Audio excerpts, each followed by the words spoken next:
if I were to wager, I would say everybody in this room knows about it.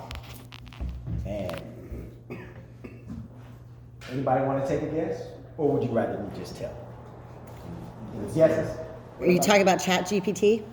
No. That's all over the place right now. Yeah, no? But Okay. it's not. But anyway, so I'm just gonna. I had this song and dance I was gonna do and keep you in suspense, but I'm just gonna get it out there and tell you guys. Roth IRA. You're probably thinking, Roth IRA, yeah, okay.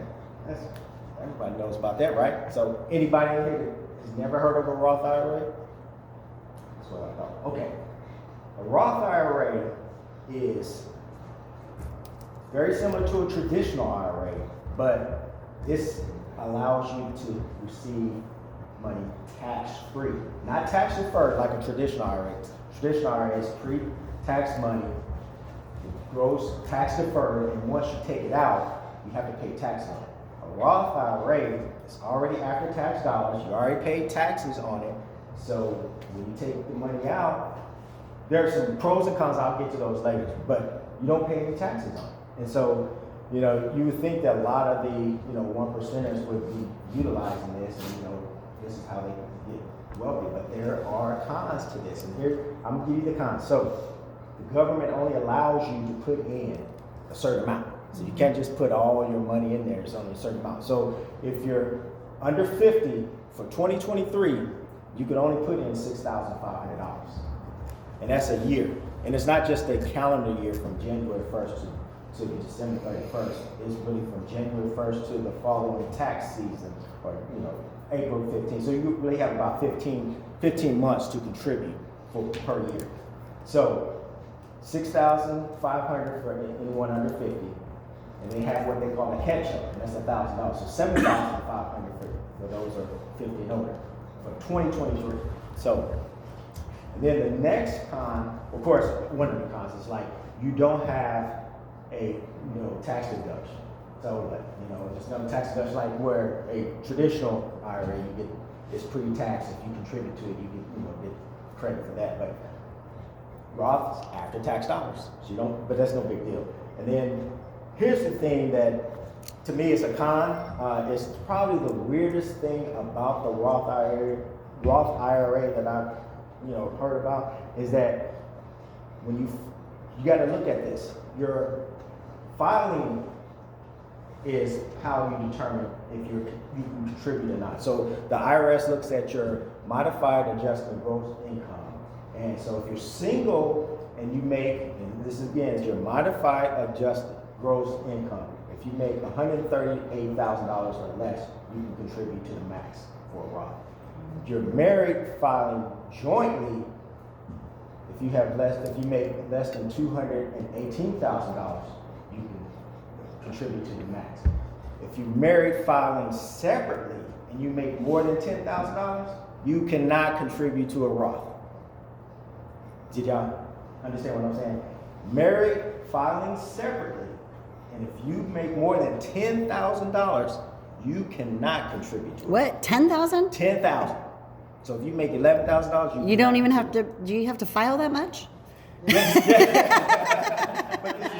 sounds like some under the table stuff. Like so I guess they're trying to make you married file jointly, which you get more benefits doing that way. But the thing is, like, if I'm married, my wife works, I work, and I want to file separately.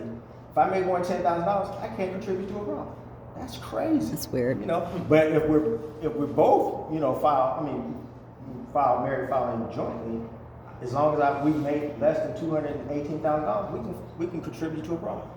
Anyway, that's was weird to me when I saw that. But just make sure you check that, because you'll be penalized if you contribute to a Roth.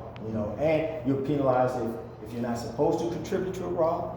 If you contribute more than the maximum, which is $7,500 for anybody over 50, or $6,500 for anyone under 50. And so now let me get to the pros. And the reason why I said this is the greatest thing since the internet is that you can use your Roth as your rainy day fund, your emergency fund, your savings account on steroids, not steroids, because steroids are legal. So it could be your savings account on legalized performance enhancing drug. So it can do amazing things where if you contribute any money to your Roth, you can take that money out because you cannot be double taxed. So if you contribute $5,000 to your Roth, next week you take the $5,000 out because you already paid taxes on it. The problem is you have to make sure the gains or the earnings on that. You have to stay 5 years. I forgot about this. It's a 5-year window. You have to have a Roth for 5 years. At least, one Roth has to. You have to have that for 5 years, and then 59 and a half. So once you reach those two, you've had your Roth accounts for 5 years, and you're 59 and a half. Any money that's in that account, tax free. So you put $5,000 in there, and next year, you just open this account. Next year, it's $6,000. I'm just throwing out numbers. Don't quote me on that. We're not about performance today. I'm just giving you numbers. You can take out the $5,000. You cannot take out that total $6,000. So you can't say, Lamont, sell everything, send me a check. You're good on the $5,000, but the $1,000 has to stay in there for 5 years, and once you get 59 and a half. So let's say, every year you put money in there, you contributing, and 10 years down the road, you're over 59 and a half, you've had it for 5 years, whatever's in there, it could be $1 million. You can take it all out and not pay a single penny in taxes. Even on the gains? Yes. Yes. No taxes. And so, you can use this as whatever you like. I know there are 529 plans that are for education, That's for education. What if your child doesn't go to college? Yeah, you can designate that to someone else. But your Roth can be used for anything. And so this is something that I know a lot of people have heard about, but they don't really know what the benefits are of a Roth. So you have to make sure you take advantage of a Roth. And yes, to answer your question, you can have more than one Roth. Yes, you can have a traditional IRA and a Roth. However, you can only contribute the max for all of those accounts. You can't put $7,500 in your traditional, $7,500 in your Roth. It's the combination of all your individual retirement accounts. So the government, they know what they're doing. They're not going to allow you to get over it and just do whatever, get rich off this. But it's to help you save for your retirement. So, any questions? I gave you a lot of information. You mentioned the 529. Yes. If you don't use that for educational purposes, I always wonder what happens if, for example, your child gets a scholarship